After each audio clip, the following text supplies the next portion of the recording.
네, 우리 코람데오 찬양대를 위해서 격려의 박수 부탁드리겠습니다.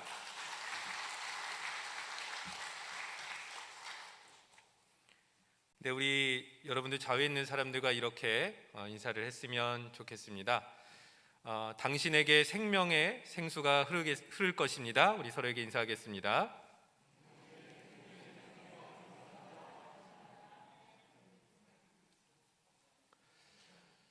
얼마 전 한 언론조사 기관에서 코로나가 끝나면 가장 하고 싶은 일이 무엇입니까?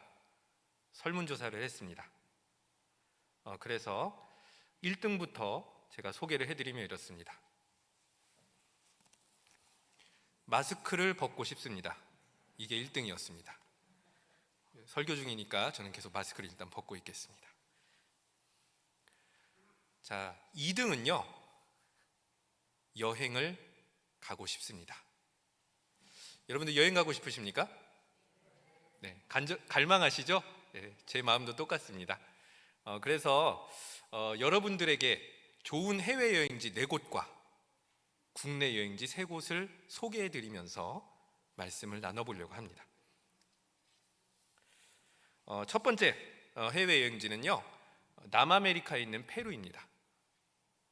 굉장히 비행기 시간이 멀리 걸리는 곳이고요. 좀 가까운 데는 여러분들 중국에 가면 서남쪽에 티베트라고 하는 곳이 있습니다. 네, 바로 그곳 여행지를 추천을 해드리고요. 그 다음에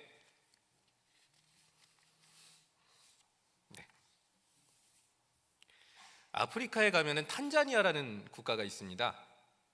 네, 이것도 좀 괜찮은 여행지입니다. 자, 그리고 마지막으로 터키라는 나라도 있습니다. 여러분들 이 4곳 중에서, 그러니까 페루랑 중국이랑 그 다음에 터키하고 탄자니아를 가보신 분도 있을 것 같고요, 아직 안 가보신 분도 있을 것 같은데, 제가 이 여행지를 추천드리는 이유는 공통점이 있기 때문입니다. 혹시 공통점을 눈치를 채셨나요? 어차피 목사님께서 얘기해 주실 거니까 그냥 계시는 걸로 생각이 되네요. 네, 그럼 국내 여행지로 좀 넘어가 보겠습니다. 전라북도 장수군을 추천을 드리고요, 강원도 태백시, 그 다음에 전라남도 담양군을 추천드립니다. 해외여행지 4곳 그리고 국내 여행지 3곳에 공통점이 있습니다. 혹시 감이 잡히시나요? 어차피 제가 이야기하겠죠? 큰 강의 발원지가 있는 곳입니다. 제가 말씀드린 4국가도 그렇고요, 그 다음에 전라북도 장수나 전라남도 담양 그리고 강원도 태백시는 우리나라에서 제일 크고 긴 강의 발원지가 위치하고 있는 곳입니다. 조금 더 부연 설명을 드리도록 하겠습니다. 남아메리카 페루의 안데스 산맥에 보면은 미스미산이라고 하는 곳이 있는데, 바로 이곳이 아마존강의 발원지가 있는 곳이라고 합니다. 그 다음에 아프리카에 가면은 탄자니아라고 하는 나라가 있고요, 케냐라는 나라가 있고 우간다라고 하는 나라가 있는데, 그 3나라의 접경 지역에 아주 거대한 호수가 있습니다. 빅토리아호라고 하는데요, 이 빅토리아호는 나일강의 발원지로 알려져 있습니다.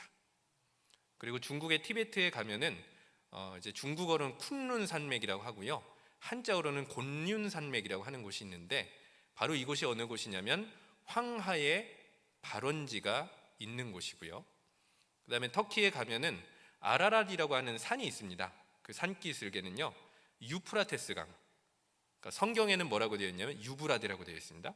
유브라데 강의 발원지가 있는 곳이라고 합니다. 자, 국내 여행지도 말씀을 드리겠습니다.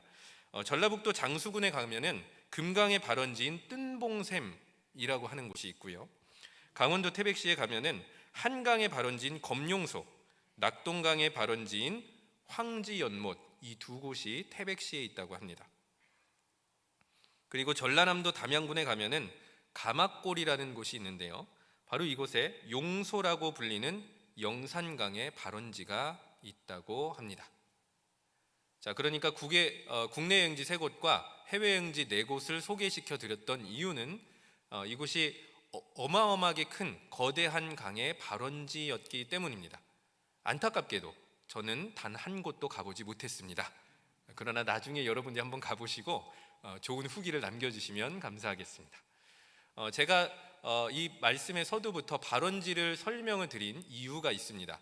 바로 오늘의 본문의 말씀하고 이 발원지가 상당히 겹쳐 있기 때문입니다. 자, 발원지라는 걸 한번 생각을 해볼까요? 이 발원지라고 하는 것은 흐르는 물줄기가 처음으로 시작되는 곳을 의미합니다. 그러니까 가령 검룡소라는 곳에서 샘이 이렇게 샘솟고 물이 흘러나오고 있는데 이게 이제 물줄기가 지나면 뭐 한강이 돼서 바다로, 서해 바다로 이제 흘러나가는 장면을 우리는 상상을 해볼 수가 있는데요. 바로 이와 같은 구조를 오늘 본문에서 발견해 볼 수가 있기 때문입니다.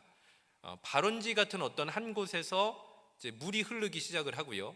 그 물이 흐르고 흘러서 수량이 더욱더 풍부해지고 그 주변에 물가에 있는 어떤 땅이라든지 이 나무가 아주 무성하고 생명력이 충만한 상태에서 바다까지 흘러가는 바로 이러한 어떤 본문의 내용을 보면은 사실은 발원지에서부터 강이 되어 바다로 흘러나가는 어떤 이러한 구조랑 굉장히 많이 유사하고 겹쳐 있기 때문에 여러분들이 앞으로 말씀을 들을 때 머릿속에 뭘 생각을 하셔야 되냐면요, 어떤 샘이나 우물 같은 데서 물이 솟아 흘러서 계속해서 흐르고 흘러서 거대한 강이 됐다가 바다로 흘러나가는 바로 이런 장면을 머릿속에 좀 담아두시면 오늘 본문을 이해하는데 크게 어려움이 없을 것 같습니다. 오늘 본문은 에스겔서이고요. 에스겔의 별칭, 학자들이 붙인 별칭은 환상의 예언자입니다. 예언자들마다 좀 독특한 특징이 있을 수가 있는데 특별히 에스겔 같은 경우는 하나님의 권능에 붙잡혀서 환상을 자주 목격하고 경험한 예언자다, 이렇게 생각을 하면 되겠고요. 오늘 본문도 마찬가지로 40장부터 시작이 되는 성전 환상의 거의 마무리 대목쯤이 된다라고 생각을 하시면 되겠습니다. 이 성전 환상의 서두라고 할 수 있는 40장에서 이런 일이 있었습니다. 에스겔이 이제 환상을 보고 여호와의 권능에 사로잡혀서 환상을 보기 시작하는데 바로 이 성전 환상을 봅니다. 그런데 본인이 그 성전 환상을 보는 것뿐만이 아니라 성전이 보인 상황에서 본인들이 이 성전으로 가이드하는 어떤 특별한 존재가 등장을 하고 있습니다.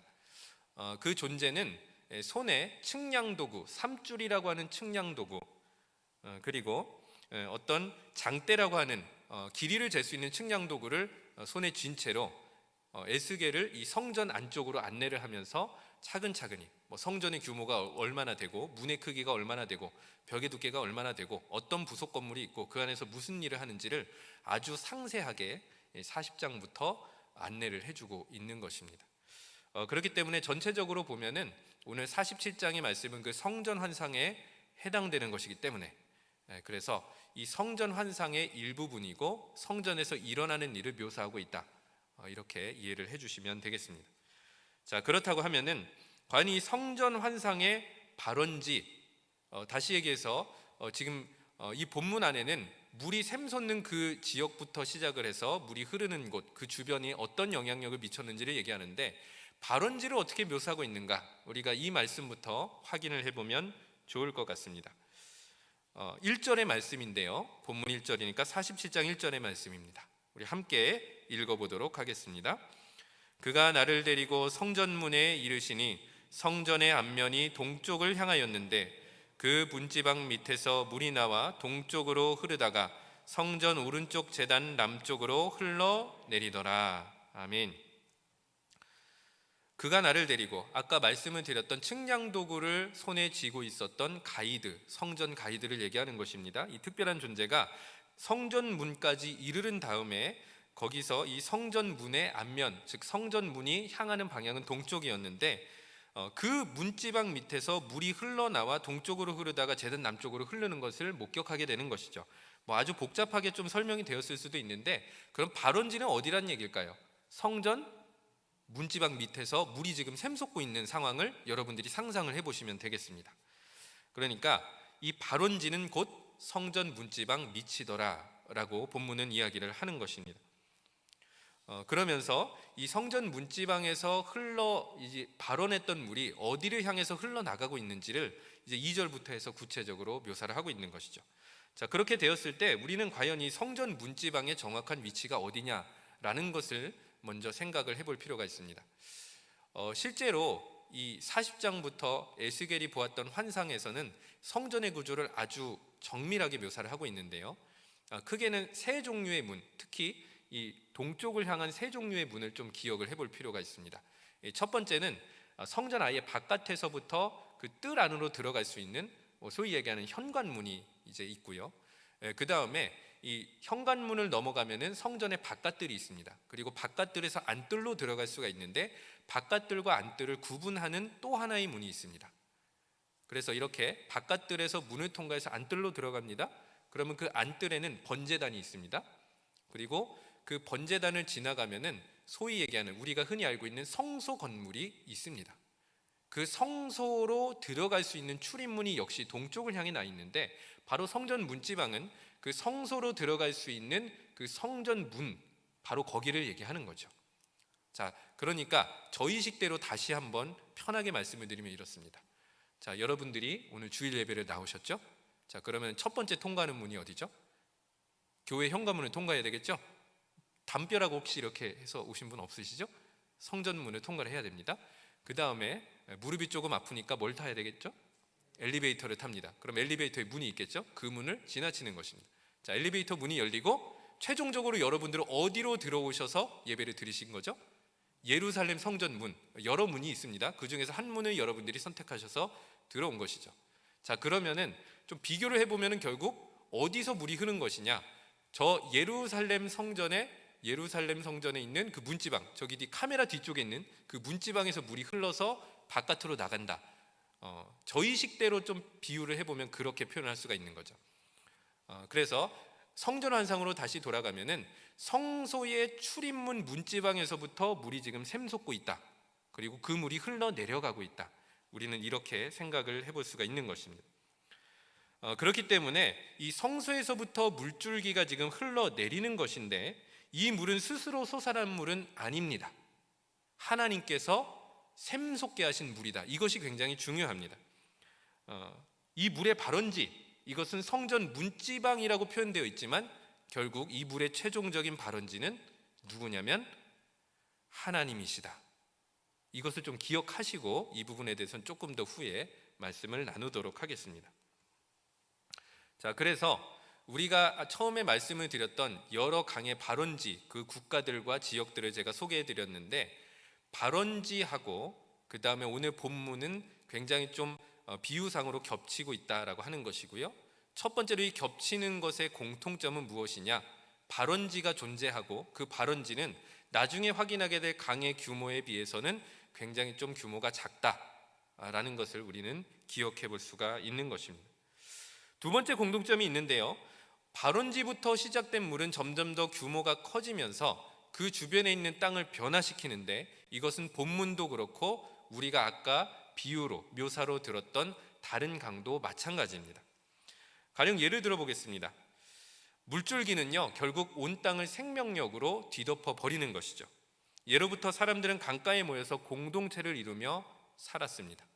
다른 좋은 곳, 산밑도 있고 여러 군데가 있지만 주로 강가에 모여서 본인들의 도시를 발전시키고 문명을 발전시켰던 거죠. 그래서 서울에는 어떤 강이 흐르죠?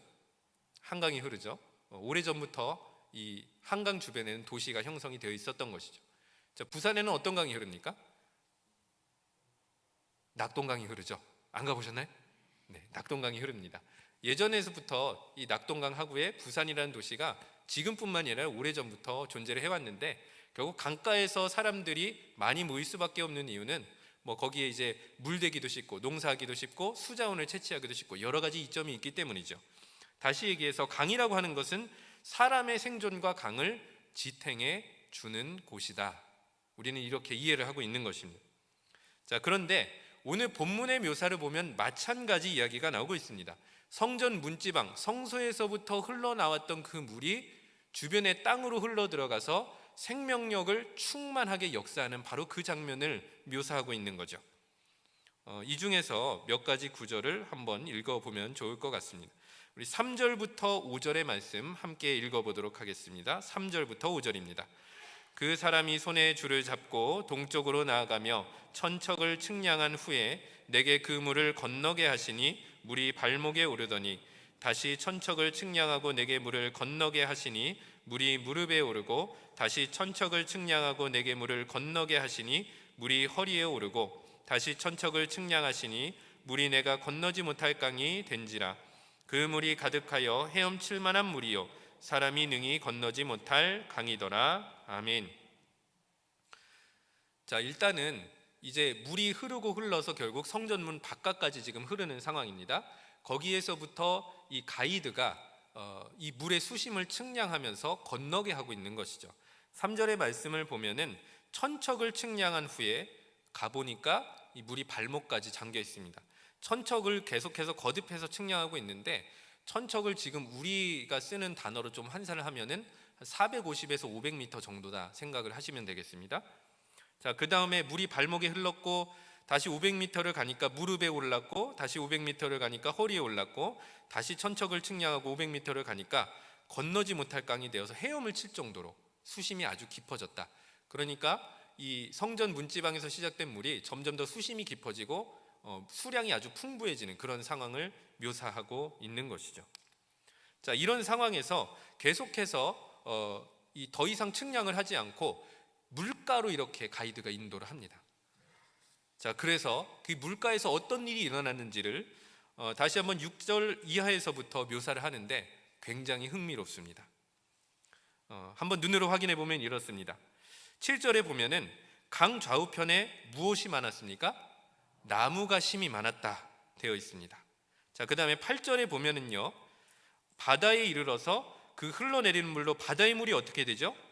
되살아난다. 자, 그러니까 문지방에서 시작된 물이 결국 바다까지 되살리는 것이죠.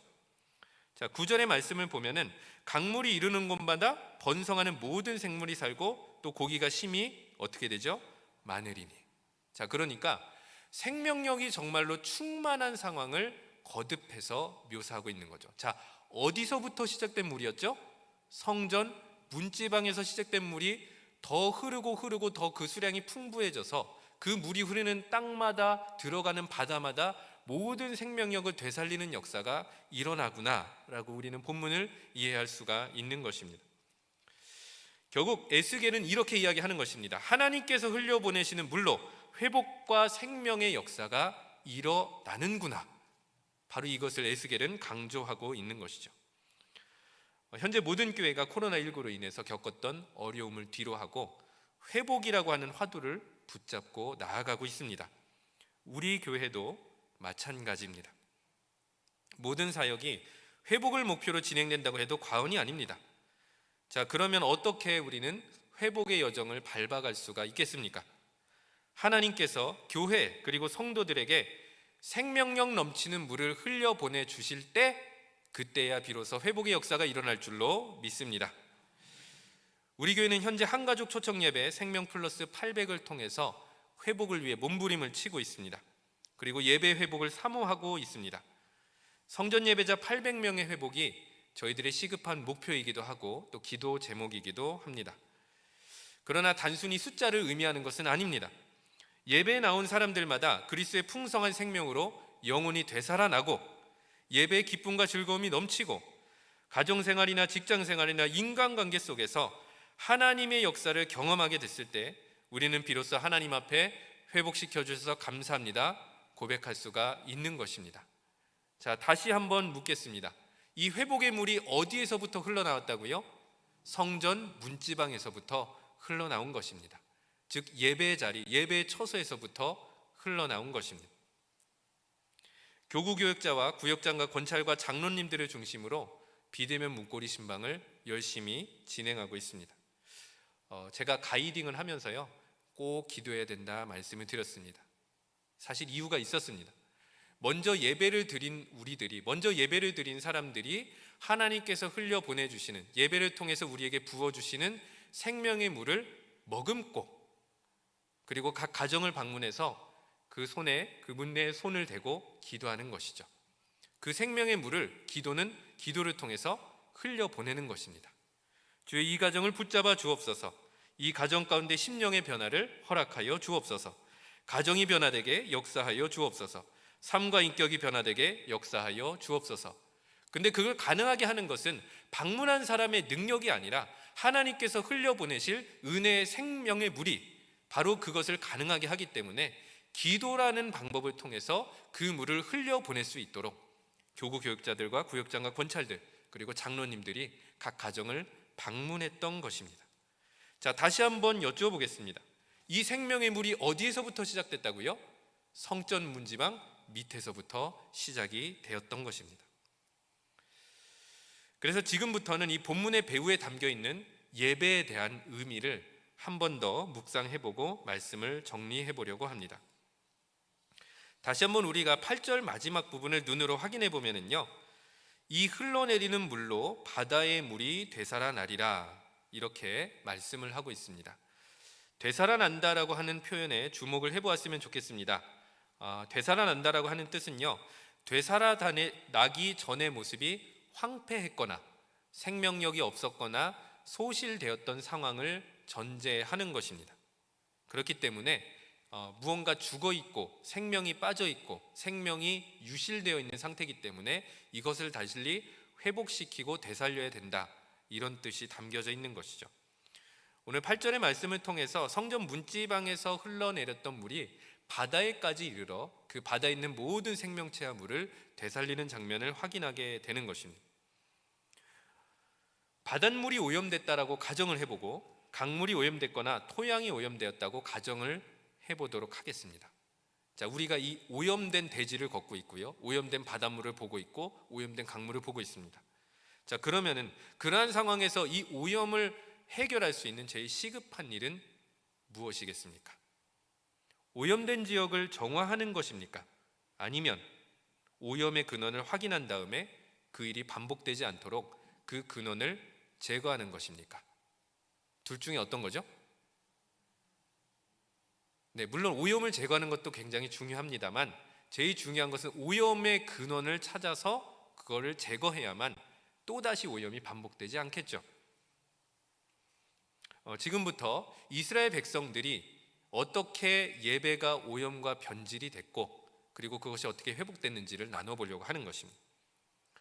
조금 더 구체적인 예를 들어보도록 하겠습니다. 지금 우크라이나라고 하는 나라가 있는데요, 옛날에는 소련 땅이었습니다. 체르노빌이라고 하는 도시가 있었습니다. 원자력 발전소가 있었는데요, 실험 진행 중에 이제 문제가 발생을 해서 4호기까지 있었던 그 원자력 발전소의 4호기가 통째로 폭발을 해버렸습니다. 그때가 언제였냐면 1986년 4월 26일이었습니다. 그래서 혹자는 이것을 체르노빌 원전 사태라고도 얘기를 합니다. 그런데 이게 여파가 지금까지도 있습니다. 제가 관련된 드라마를 봤는데요, 이 원자력 발전소가 폭발하면서 제일 먼저 도착한 사람들이 소방관들이었습니다. 그래서 소방관들이 그 잔해를 치우는데 당연히 방사능에 피폭이 됐죠. 그 다음에 병원으로 가가지고 이 오염된 이 복장을 한 곳에다가 이렇게 쌓아두었다고 합니다. 그리고 나서 오랜 시간이 흘러서 다시 한번 쌓아둔 장소에 방호복을 입고 가본 다음에 이 방사능을 측정하는 기계를 대보니까 아직도 방사능이 누출되더라 하는 것을 드라마에서 본 적이 있었습니다. 지금도 그 지역은 함부로 들어갈 수가 없는 곳이고 당연히 이제 생명체라든지 거기 살았던 사람들한테 어떤 변이를 일으켰던 기록들도 있습니다. 좀 비관적인 시각을 가진 학자는 사람이 살기 위해서 900년 정도 시간이 지나야 될 것이다, 아니면 수천 년이 걸릴 수도 있다, 이렇게도 얘기를 합니다. 문제는 폭발이 일어난 4호기의 잔해에 아직도 방사능을 분출하고 있기 때문에 그 근원을 좀 해결해야 되는데 마땅한 방법이 없었다라고 합니다. 그래가지고 엄청난 두께의 콘크리트로 돔형으로, 아치형으로 이렇게 둘러싼 거죠. 그 4호기에 있는 그 잔해를 아예 콘크리트로 완전히 막아버린 겁니다. 그런데 그거를 어떻게 제거할 수 있는 방법은 없었고요, 그냥 거기서 점점 더 자연적으로 방사능이 줄어들기를 기다리고 있는 상황이죠. 그러니까 어찌 보면 이런 돔형의 이 콘크리트 벽은 완벽한 해결책은 아니었던 것이죠. 미봉책이었습니다. 자, 본문에서 조금 더 상상력을 입혀가지고 좀 설명을 좀 드리면 이런 것입니다. 만약에요, 지금 물이 성전 문지방에서부터 흐르고 있는 상황인데 이 성전 문지방에서 흐르는 그 물 자체, 즉 발원지가 오염이 되었다면 어떤 일이 일어날까요? 더러운 물이나 독성이 있는 물로 오염돼 버린 거죠. 그 물이 흐릅니다. 그리고 성전문 바깥으로 나갑니다. 오염된 물이 대지를 적십니다. 바다를 적십니다. 그러면 어떤 일이 일어나게 되는 것입니다. 강가에 있는 나무가 시들게 될 것이고 그 물이 바다로 흘러 들어가서 물고기도 죽게 되거나 기형이 될 것입니다. 이스라엘에게 일어났던 일을 설명드리고자 함입니다. 근원이 오염되었던 적이 있었던 것입니다. 다시 얘기해서 예배가 오염되었던 적이 있었던 것이죠. 그래서 이스라엘의 모든 사람들, 이스라엘 백성들의 심령도 무너지고 믿음도 무너지고 신앙도 무너지고 삶도 무너졌던 그때가 있었다는 것을 에스겔은 알고 있었던 것입니다. 에스겔이 봤던 성전 환상, 40장부터 진행되는 성전 환상은 회복의 환상입니다. 그러나 이미 에스겔서 초반부에 보면은 이 회복되기 전에 타락했던 성전의 환상도 본 적이 있었습니다. 에스겔서 8장 9절부터 11절의 말씀이 바로 그러합니다. 이 9절부터 11절의 말씀, 8장 9절부터 11절을 제가 여러분들에게 읽어드리겠습니다. 또 내게 이르시되 들어가서 그들이 거기에서 행하는 가증하고 악한 일을 보라 하시기로 내가 들어가 보니 각양 곤충과 가증한 짐승과 이스라엘 족속의 모든 우상을 그 사방 벽에 그렸고 이스라엘 족속의 장로 중 70명이 그 앞에 섰으며 사반의 아들 야사냐도 그 가운데 섰고 각기 손에 향로를 들었는데 향연이 구름같이 오르더라. 자, 에스겔이요 성전 환상을 봤는데 40장은 회복의 환상이고요 8장은 타락의 환상이었던 것입니다. 그러니까 실제로 성전 안에서 버젓이 일어나고 있었던 우상 숭배 현장을 환상으로 보게 된 거죠. 그런데 이 환상이 정말로 충격적이었습니다. 9절부터 11절의 말씀을 제가 다시 한번 요약해드리면 이렇습니다. 성전 벽에 무엇이 있었냐면 곤충과 가증한 짐승과 우상이 그려져 있었고 그리고 그 우상을 향해서 예배하고 경배하는 상황이었는데 그 주체가 누구였냐면 이스라엘 족속의 장로 70명이었습니다. 그러니까 성전에서 섬기는 지도자들이 앞장서서 우상을 섬기고 있었던 상황이었던 것이죠. 자, 이어지는 8장 16절의 말씀 제가 역시 읽어드리겠습니다. 그가 또 나를 데리고 여호와의 성전 안뜰에 들어가시니라. 보라, 여호와의 성전문 곧 현관과 제단 사이에서 약 25명이 여호와의 성전을 등지고 낯을 동쪽으로 향하여 동쪽 태양에게 예배하더라. 자, 여러분들 주목하셔야 됩니다. 성전 안에서 일어나고 있는 일입니다. 성전 바깥이 아닙니다. 성전 안입니다. 성전 안에서 어떤 일이 일어났냐면 25명의 사람이 지성소를 등진 거죠. 하나님이 계신 방향이 아니라 동쪽 문을 향해서 앉아 있고 그 다음에 동쪽 무엇에게 예배를 했다고요? 태양에게. 하나님이 아닙니다. 태양에게입니다. 자, 성전 안에서 일어난 일을 에스겔이 목격한 것이죠. 상상이나 되십니까? 뭐 거칠게 비유를 하면 이런 거죠. 저 뒤쪽에 이제 문과 문 사이에 저기 벽 같은 게 있잖아요. 방음 시설이 있는데요. 저기에 지금 뭐 우상이 그려져 있는 거예요. 다른 신이 그려져 있는 거예요. 지금 이런 상황인 겁니다. 하나님께서 영광 받으셔야 할 성전에서 우상이 버젓이 예배되고 있고 그것이 종교 지도자들의 손에 의해서 예배 드려지고 있는 이런 상황을 에스겔이 목격하게 된 것이죠. 이스라엘의 중심은 성전이었고 성전의 중심은 하나님이었는데 그것 자체가 완전히 타락해 버렸던 것입니다. 에스겔이 목격한 장면은 이스라엘의 중심인 성전과 성전에서 드려졌던 예배 자체가 완전히 오염되고 타락된 상황을 목격했던 것이죠. 이것을 한마디로 요약하면 이런 것입니다. 발원지가 타락하고 오염돼 버린 거죠. 제일 중요한 바로 그 지점이 타락하고 오염돼 버린 것입니다. 근원이 오염된 것입니다. 근원이 오염되면 어떤 일이 일어나겠습니까? 근원과 연결된 모든 것이 영향을 받게 되는 것이죠. 근원이 멀쩡하면, 근원이 깨끗하면은 좋은 영향을 받는 것인데 근원 자체가 오염돼 버리면 근원으로부터 흘러나오는 더러운 오수를 통해서 모든 땅이 오염되는 것이고 강이 오염되고 바다가 오염되고 거기서 사는 사람들도 오염이 되겠죠. 예배가 오염됐다는 건 바로 그런 뜻을 담고 있는 것이고 에스겔은 그러한 환상을 목격하게 된 것입니다. 그러면 예배가 오염된 결과는 어떠했는가? 역시 에스겔서를 봐야 되는데요. 에스겔서 10장 18절 말씀은 다음과 같습니다. 여호와의 영광이 성전 문지방을 떠나서 그룹들 위에 머무르니. 자, 그러니까 성전 문지방은 성전 출입문이 있는 곳입니다. 자, 누가 떠났습니까? 여호와의 영광. 하나님께서 성전을 떠나버리신 거죠. 무시무시한 일입니다. 자, 왜 떠나셨다고요? 성전 안에서 우상을 섬기는 이스라엘 백성들의 모습을 보고 결국 떠나버린 겁니다. 그 오염된 모습을 하나님께서는 그냥 지켜보고 가만히 계셨던 것이 아니라 아예 떠나버리셨던 것이죠. 이스라엘 백성을 아예 떠나버렸다는 얘기와 마찬가지인 것입니다.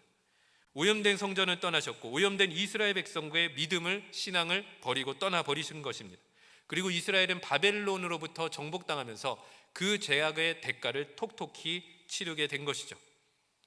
우리가 진정으로 회복을 갈망한다면 우상을 버리고 하나님께로 돌아가야 될 줄로 믿습니다. 하나님께서 바로 이 성전에서 예배를 받으시고 생명의 강을 흘려 보내달라고 다시 우리는 마음을 붙잡고 기도해야 되는 것입니다. 에스겔은 이스라엘의 회복이 성전과 예배에 달려 있다라는 것을 믿고 있었습니다. 근원이었던 성전의 예배가 타락했기 때문에 그것이 다시 한번 되살아나지 않으면 회복의 역사는 일어나지 않는다는 것을 에스겔은 알고 있었고, 하나님께서는 에스겔을 통해서 그 회복의 환상, 예배가 온전히 회복되는 그 환상을 보여주었던 것이죠. 43장 4절부터 5절의 말씀인데요, 43장 4절부터 5절의 말씀은 저와 여러분들이 함께 읽어보았으면 좋겠습니다. 여호와의 영광이 동문을 통하여 성전으로 들어가고 영이 나를 들어 데리고 안뜰에 들어가시기로 내가 보니 여호와의 영광이 성전에 가득하더라. 아멘.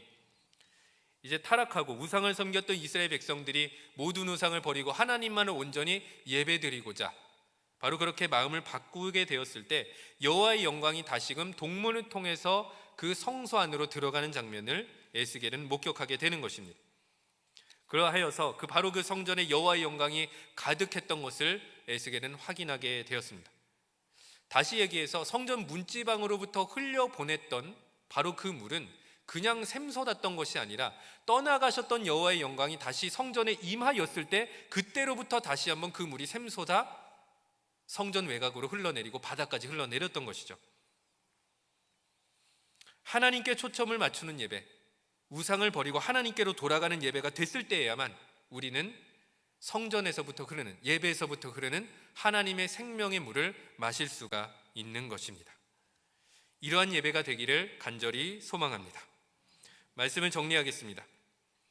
에스겔은 성전 문지방에서 흐르는 물과 그 물이 흐르는 곳곳마다 생명력이 넘친다는 사실을 환상으로 목격했습니다. 바로 이스라엘이 회복될 것을 환상을 통해서 미리 예견한 것입니다. 떨어진 나뭇가지를 상상해 보시기 바랍니다.